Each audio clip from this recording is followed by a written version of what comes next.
She could be expected to stand down and clear the runway. For Sunak, it means that news of Britain's new leader could be announced at any time today or later in the week. This comes after Boris Johnson stepped down on being Prime Minister.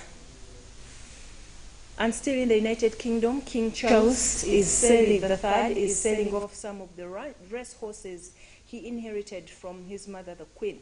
Her late Majesty was a keen breeder of racehorses as well as an avid race goer and rider.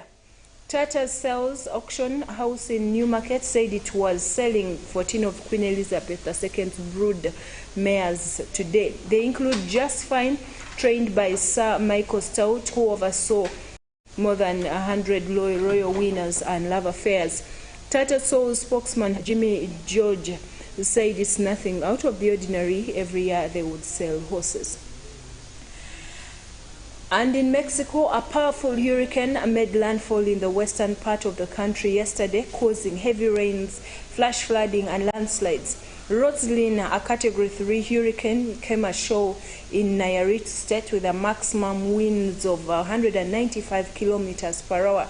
The hurricane has since been downgraded to a tropical cyclone and is expected to dissipate overnight. Images of its aftermath showed flooded roads and upturned vehicles in Nayarit with collapsed roofs and damaged homes in the worst affected area, Tequala. Further south along the coast is Sayulita. People were pictured wading through and clearing mud from the streets in the area. In Brazil, a politician is in custody after throwing grenades at police officers who came to his house in Rio de Janeiro state to arrest him. Robert Jefferson, an ally of far-right President Jair Bolsonaro, wounded 2 officers before surrendering yesterday. A Supreme Court judge earlier on ordered his detention for insulting Chief Justice Carmen Lucia. He was already under house arrest for threatening her. Mr. Bolsonaro reacted by saying those who fired at police should be arrested. The 2 officers were wounded by shrapnel from a grenade during the attack in Komendador Levi Gasparyan.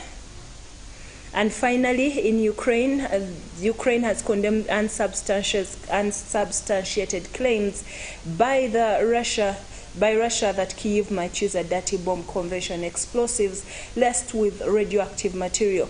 President Volodymyr Zelensky has said this meant Russia itself could be preparing an attack of this kind. Ukraine's allies also dismissed the claims, with the U.S. saying it rejected any pretexts for Russian escalation. Russian Defense Minister Sergei Shoigu made the dirty bomb remarks in a call with his UK counterpart, Ben Wallace. He said he was concerned about possible provocations by Kyiv involving the use of a dirty bomb. Well, that brings us to the end of this afternoon's News in Brief. Thank you for watching Channel 44. Pastor Jessica Kayanja is coming on with the Marriage Now program. Of late, she has been preaching greatly and deeply on the glory of God. Many of our lives have not remained the same. Stay tuned. She's coming up next, and you'll be tremendously blessed. I also remind you of the Karamoja Cry. We are offering a permanent solution to the hunger situation in Karamoja by plowing, planting, and producing for the people of Karamoja. So far, what has been done is great. Thanks to you, and thank you for giving to the people of Karamoja. However, the need is still great. Please join us once again by sending your seed to the numbers that will be availed during the services. Or you can bring your seed personally and hand it over to Pastor Robert Kayanja during the services we are having every evening here at the Miracle Center Cathedral. You will be tremendously blessed. Enjoy the lunch hour program with Pastor Jessica and have a lovely afternoon. God bless you.